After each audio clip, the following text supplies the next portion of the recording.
Good morning. Good morning, class of 1972, and welcome back to the Hill.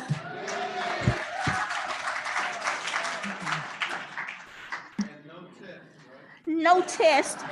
If we give a test, everybody's gonna pass. Honor students for class of 1972. We're gonna go ahead and start our program. Just gonna give you a brief overview. We're gonna have greetings by Dr. Williams, and Dr. White is going to introduce our guest speaker, Dr. Aruna, and we'll have plant giveaways courtesy of Dr. Aruna. And you probably have seen the students up front. They're representing the PVAMU student-led garden and also the PVAMU Student Academy of Nutrition and Dietetics. So they're on hand, and you will be receiving recipes for all the items that you see on the table. Once we finish here, we'll proceed to the hall and you'll be able to test all the items and you'll get messages. Those are courtesy of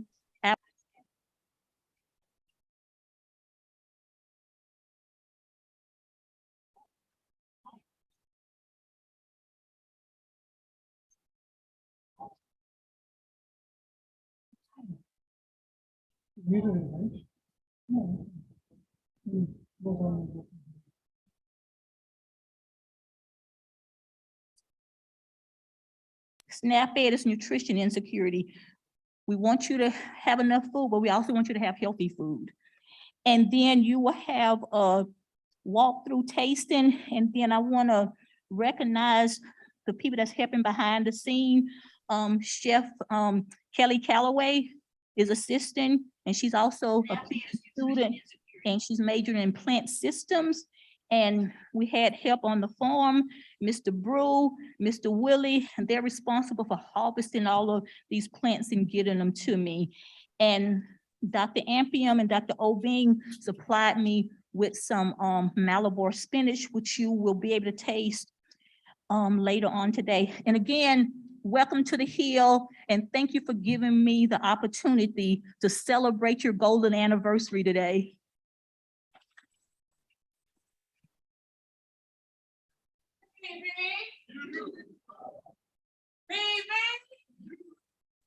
That's what I'm talking about. Good morning and welcome to the Cooperative Extension Program building. I'm Carolyn Williams. I'm a resident from East Texas, Palestine. Prairie View in 1973, graduated in 77 in home economics education.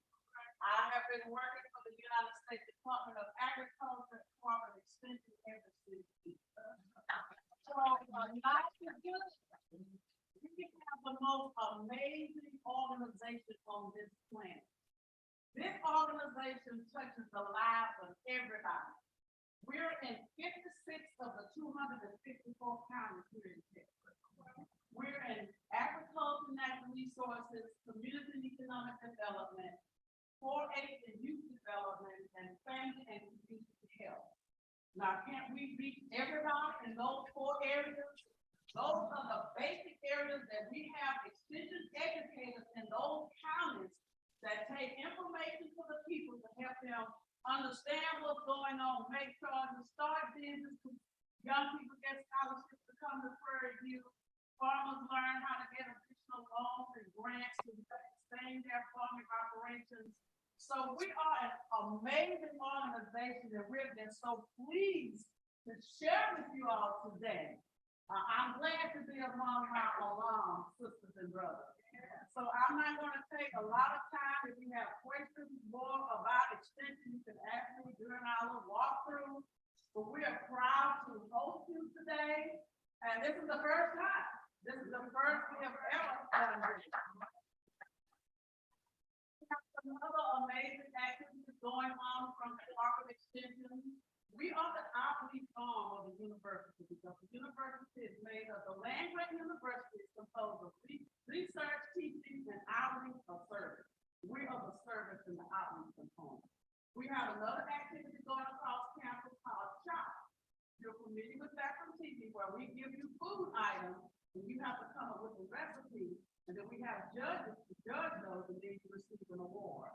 So that's another activity that's going on today for us. So we're excited. I know you will never forget this morning. How many of you are familiar with cooperative extension? What about 4-H? Okay, we're part of that. I was a 4-H'er in Palestine, Texas, Anderson County, and was so influenced by my extension agent that I wanted to be a county. And so I was a county agent for 18 years with Texas A&M extension. Then I moved to Prairie in 1997 to work with the other amazing land grant institutes. So you're in for an awesome treat today. I work with some of the most amazing people in the world in extension. All those 66 counties are led by amazing program leaders, Dr. White, Dr. Dramada, Dr. Jimmy Hughes, Dr. Clarence Bunn, and then we have specialists, program specialists who support those county agents to make sure they're successful in the county. So that's why I still live young.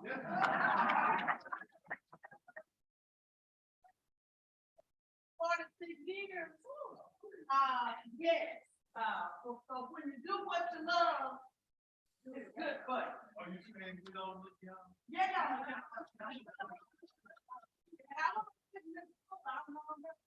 Amazing person on the staff before asking us to be a part of y'all day. So enjoy, get ready to just learn some amazing stuff, and we hope to see you again.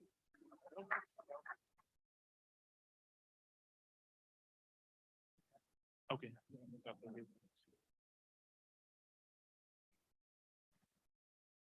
Good morning, everyone, and welcome to Cooperative Extension. I heard someone ask who was the young lady who came up and did the introductions. That was Ms. Joyce Osborne. She is a program specialist for family and community health and one of the ones on this grant, the SNAP-Ed grant. She's the PI of the grant right now, and also has worked with our researchers, Dr. Aruna, who I'll tell you about in a second.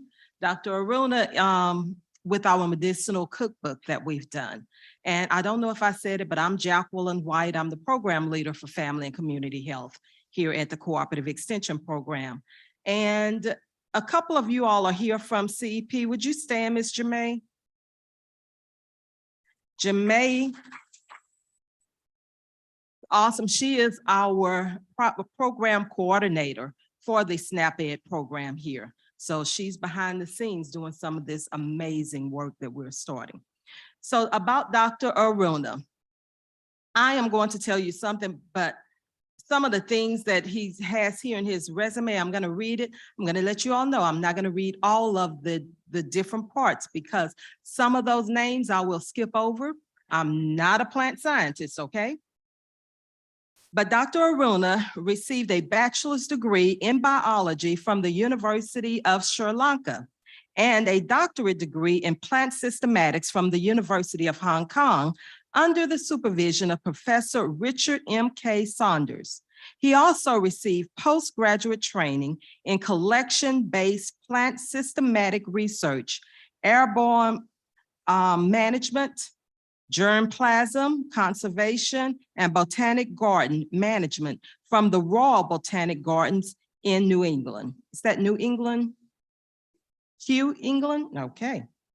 And Royal Botanic Gardens in Scotland. Skipped over that other word there. His postdoctorate research at the University of Missouri, St. Louis was mainly focused on molecular systematic in flowering plants and then on medicinal plant systematics at the University of Mississippi, Ole Miss.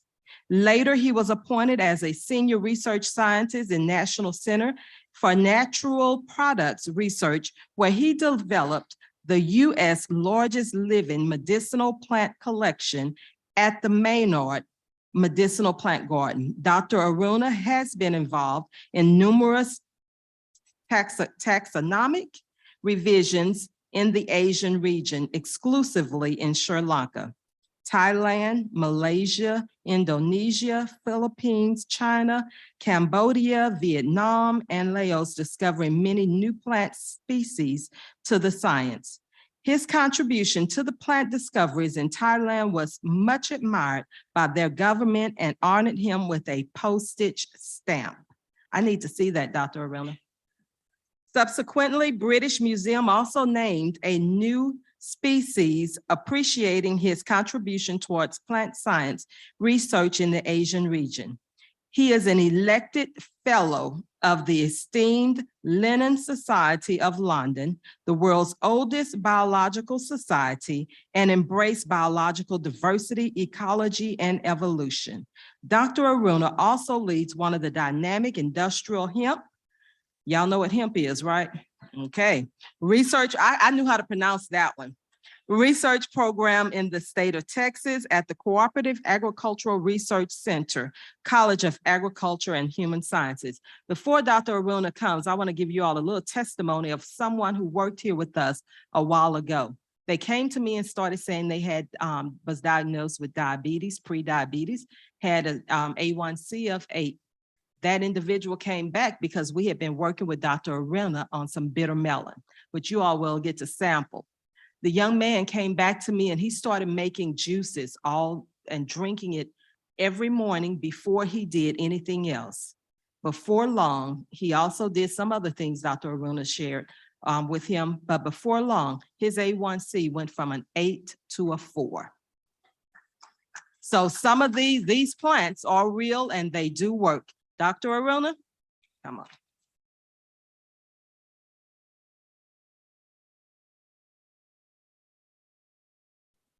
Thank you, Dr. White. Thank you so much for that introduction, which I didn't expect that long.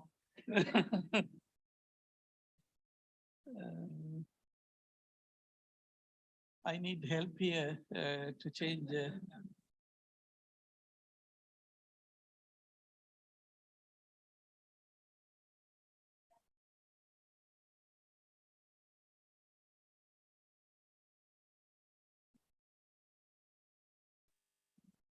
Anyway, until they come, welcome to prayer review and welcome to the College of Agriculture.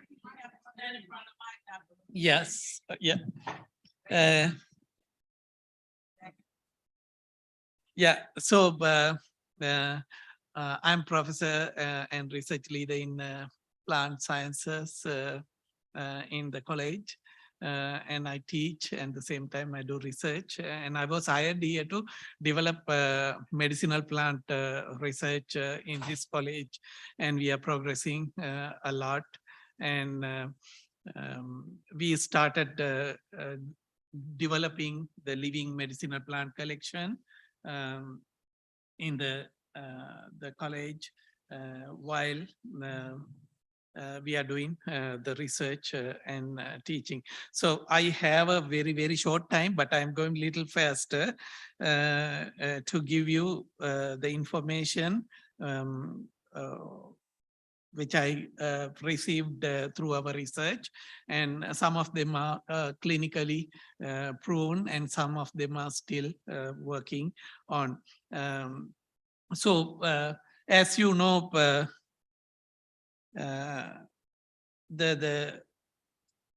we have, my talk involves these subtopics, history of people and plants and medicinal plant and plant metabolites, and then the uses of various plants for our medicine in different ways.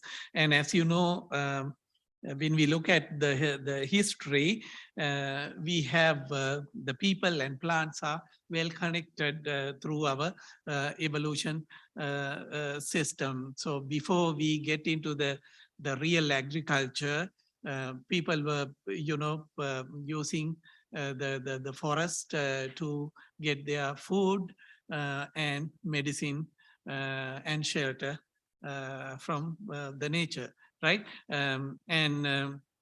when you look at the plant kingdom, so far we have about 500,000 different plant species identified so far, and some of them are getting extinct because of the environmental issues, development, and so on. And then at the same time, we are discovering more and more new plant species. And from those 500,000 different plant species, we know of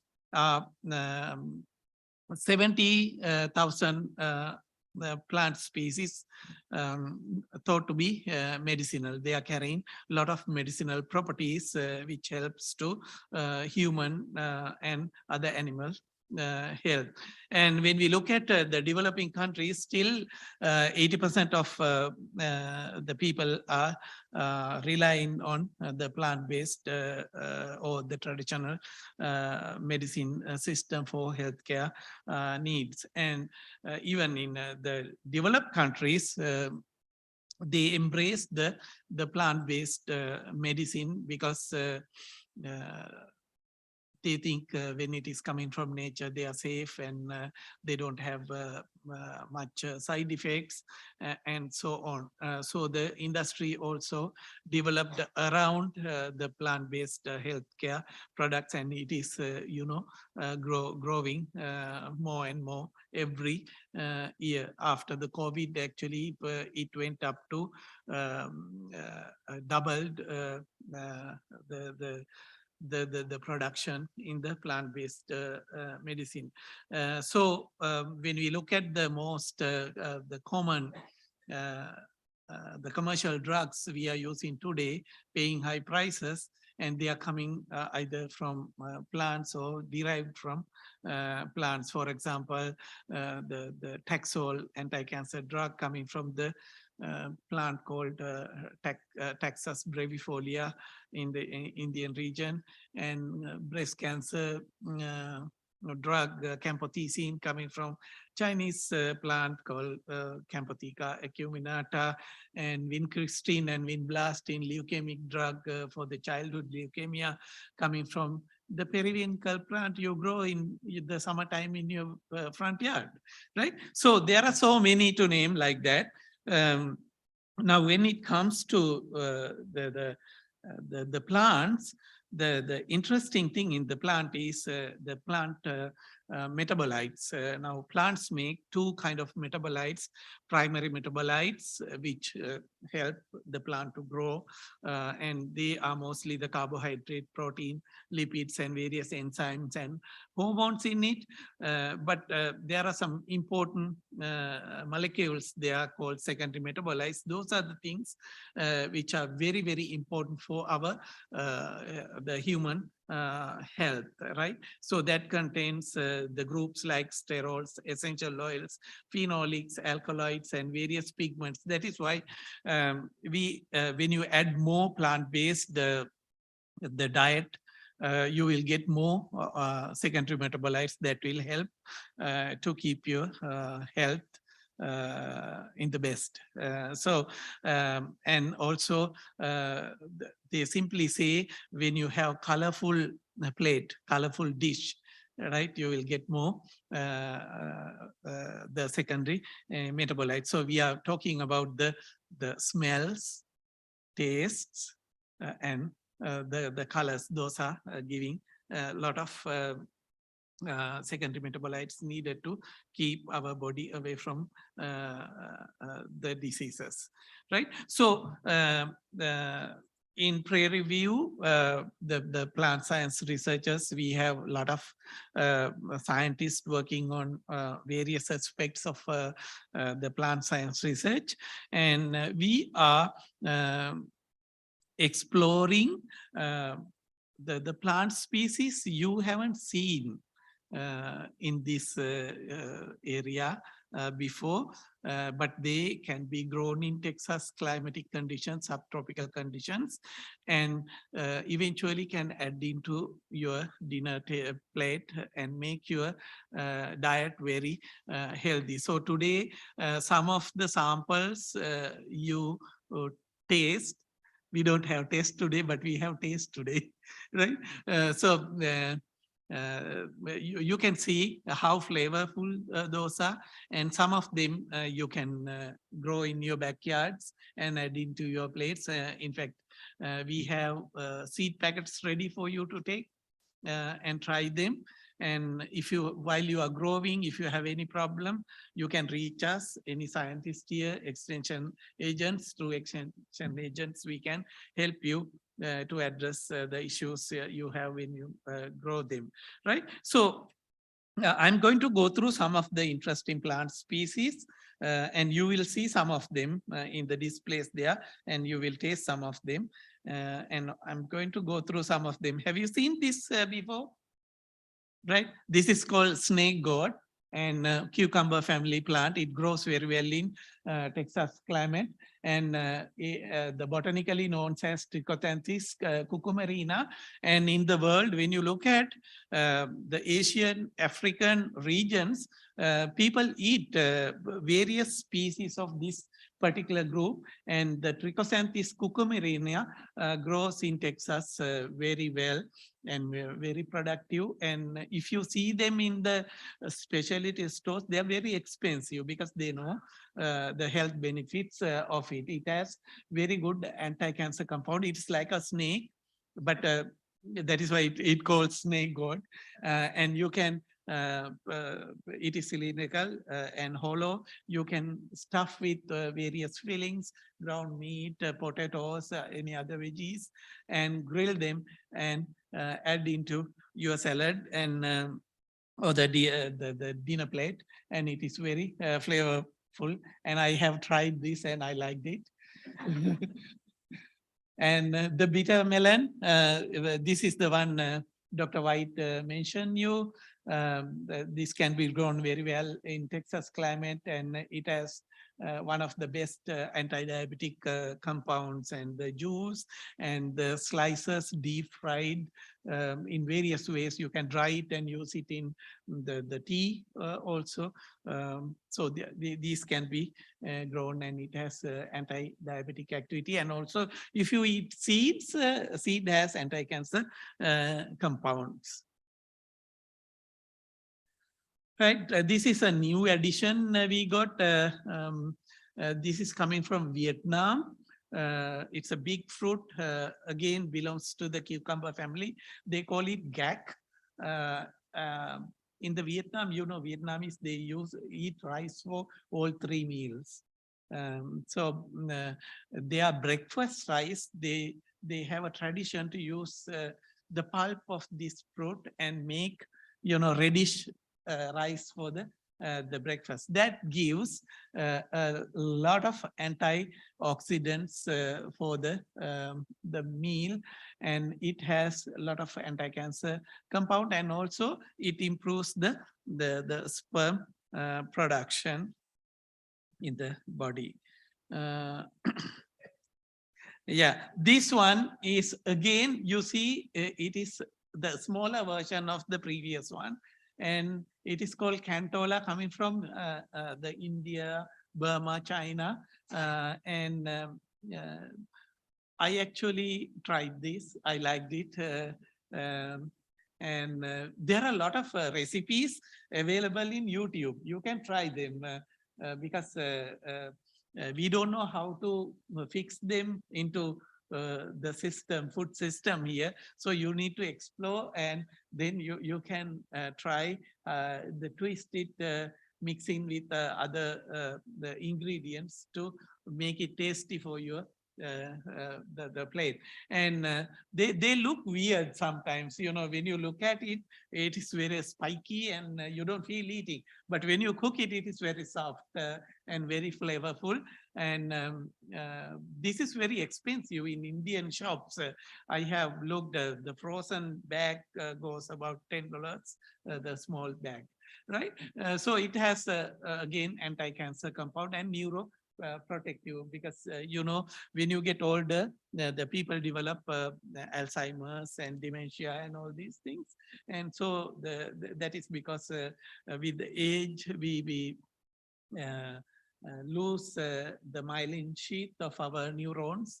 And so this plant has compound protecting our nerves. And this one is called bottle gourd.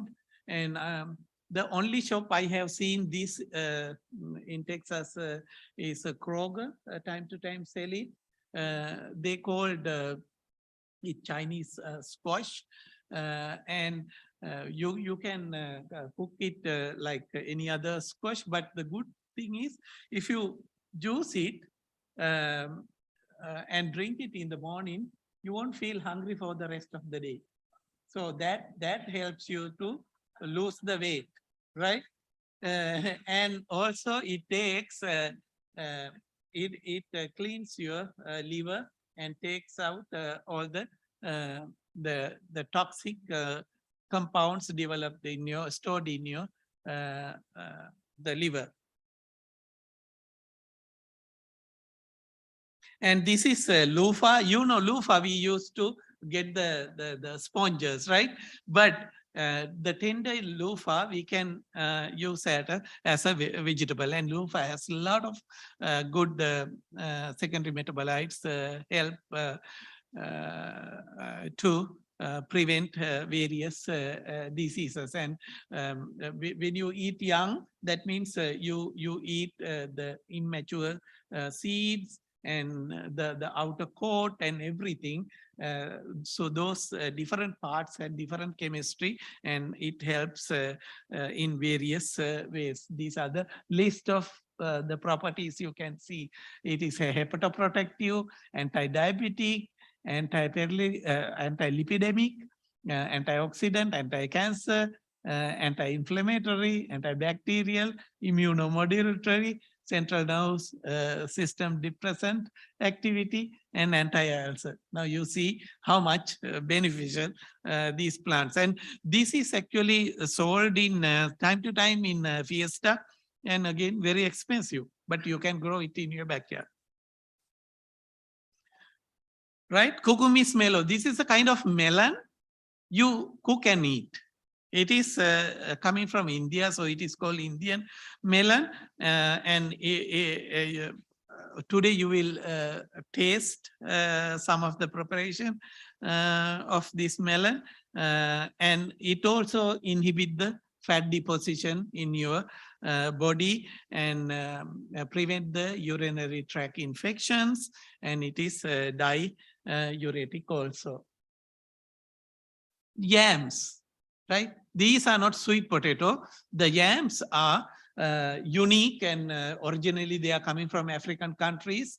They have a lot of phytonutrients good for your health. The most common yam you can get it is in Fiesta, and Walmart sometimes sells the yellow yam and the white yam, but we have purple one and we have the Japanese one, and these yams actually help female health, especially when you are in menopause. You will lose your the sex hormone production in your body. This yam has certain chemicals that will mimic the hormones. So when you eat a piece per week, that will give enough dose to replace your hormone. So you don't need to go for hormone replacement therapies, right? And we actually grow at this time, but we are not ready to harvest them yet. And you know, the hormone replacement therapies develop cancer for certain people. So this is a natural way of replacing your sex hormone. And if you Google wild yam products, you will see thousands of products. You have facial creams, lotions, pills, everything, because it helps to keep your skin also younger, because sex hormones help to keep the skin younger. And if you have gone to the high-end Japanese restaurant, you will taste these, the burdock. Burdock is a weed in the northern part of US. right? But the root is very, very medicinal. And this can be grown in Texas, and you will see some of the products today. And the burdock root has a lot of antioxidants, probiotic properties, and again, it suppresses the lipid synthesis and it detoxify the system. And it has a very nice earthy flavor. Dried burdock root slices can be used in the teas also. And when you have the preparation like this is a kind of pickle, like kimchi like preparation. And the good thing here is it has a starch called inulin. Inulin we can't digest, but when you eat it, it is digested by our micro flora in the gut. So basically you give you feed the microflora. That means when you have good microflora in your the elementary system, it will improve your digestion, and it prevent from the incidence of having colon cancer. The next one is moringa, the superfood, and you know, make a lot of products, and you will taste moringa cake today, moringa bread today, and it can be grown in Texas. And this is one of the common one, you know, everyone likes artichoke, but the problem is when you take eat the canned artichoke, you won't get the nutrient it has. So I just want to show you how bad, although we have plenty of artichoke, here we are eating in a wrong way. The canned artichoke never gives you the good benefit like fresh artichoke, because fresh artichoke is little troublesome to eat, right? And that is why people go for the easy ways, but you don't get the right stuff. So it lowers cholesterol, anti-cancer compound. And there is another, the member of artichoke family. This also I have seen in Kroger time to time. It's called cardon. And it's just like a celery stalk, but little bitter, but it is not bitter as beer. So you can add that into your plates, and it is liver detoxifying like artichoke. And again, the asparagus has a lot of good nutrients, but again, the canned one doesn't have anything support the health benefits. And a lot of medicinal greens we have. Now you will taste today the gotukola, Malabar spinach in the preparations, and a lot of grains, medicinal grains there. And try all these various medicinal grains. Plenty of them sell in sprouts, right? You can try them. And microgreens, they are loaded with the phytonutrients. So try to add the microgreens to your salads. And microgreens have very, very diverse flavors.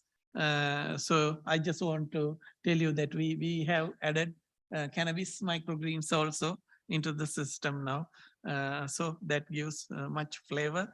And there are culinary herbs which helps to reduce cholesterol or the fatty acid absorption.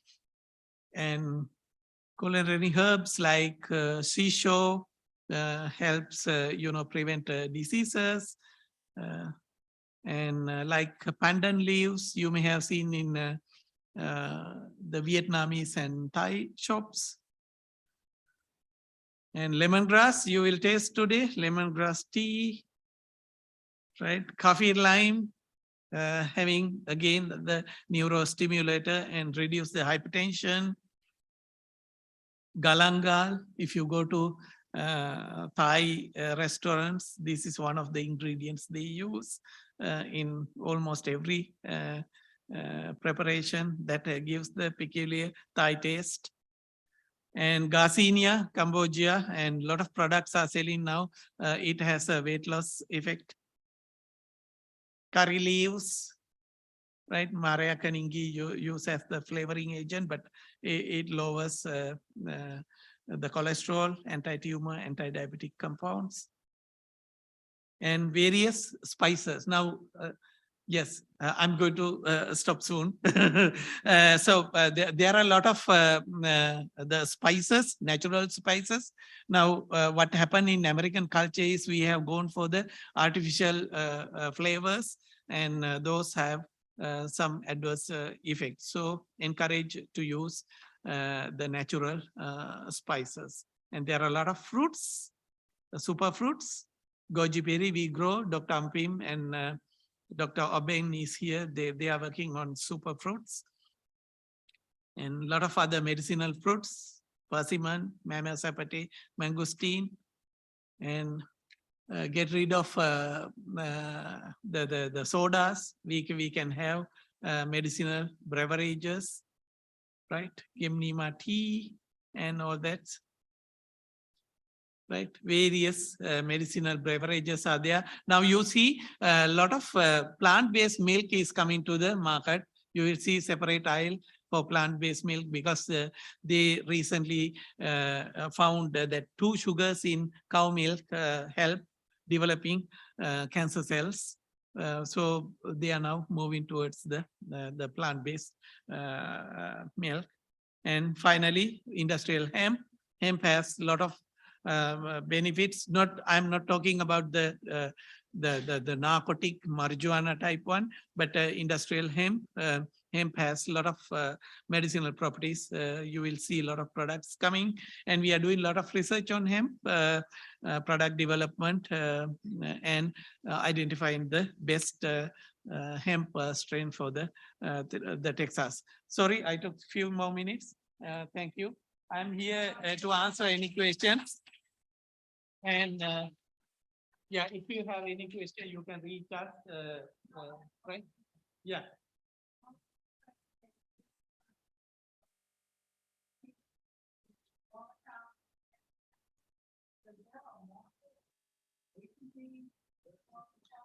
Yes, we are working with one of the farmers supplies to the HEB.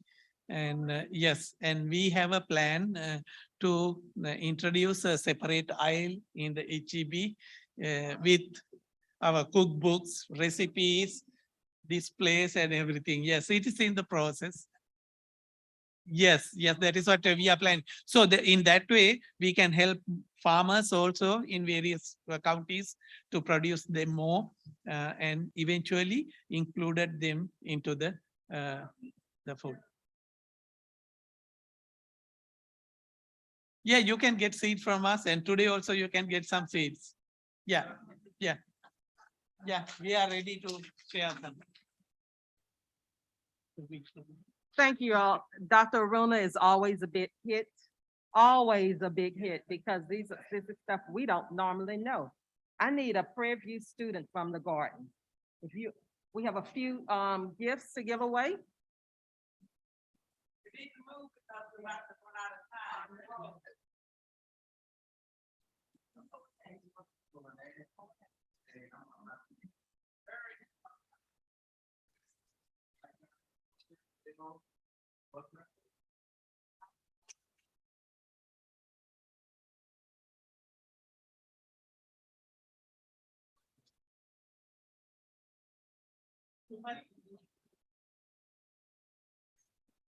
The turmeric plant can be grown as an ornamental in your home.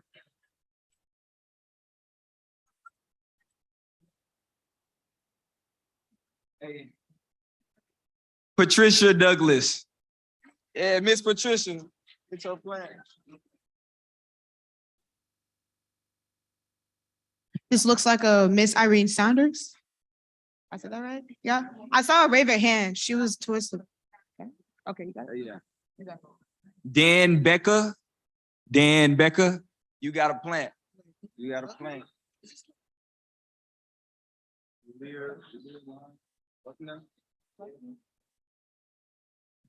Miss Buckner? Did I not say that right? Buckner, Their line. Their line. Miss Lurline Buckler? Right there, right there. Right there, right she there. got one. She got a All right. plant. You sound so excited. Miss Rhonda Newhouse. Hey, she got one. We lit. Okay. How many more we got? All right. How many we got left? Okay. Mr. Claude Johnson. Got you a plant. Okay. Okay. Okay, I got a signature right here. Okay, I don't, yeah, that one don't. Okay. Miss Patricia Mays. Yeah, got you a plant. That's a Hart Junior. Junior? Hart Junior. Mr. Harp Jr. Do we have a Mr. Harp Jr.? Yes, sir. Yes, sir. Last one. Last one. Miss Kay Harper. Hey, Miss Kay. Hey, one more? Okay, this is the last one. This is the last one. This is the banner that you all see out there. Okay. Mr. Johnny Busby.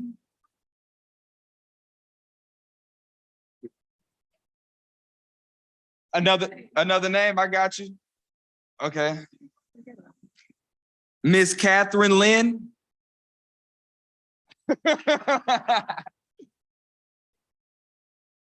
Yeah, got you.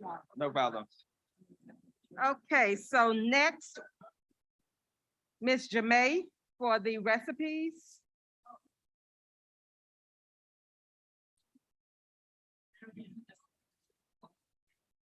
Hello, to get your recipe booklet, when you all come through the tasting line, I'll be at the end and I'll be passing those out to you, so. Done.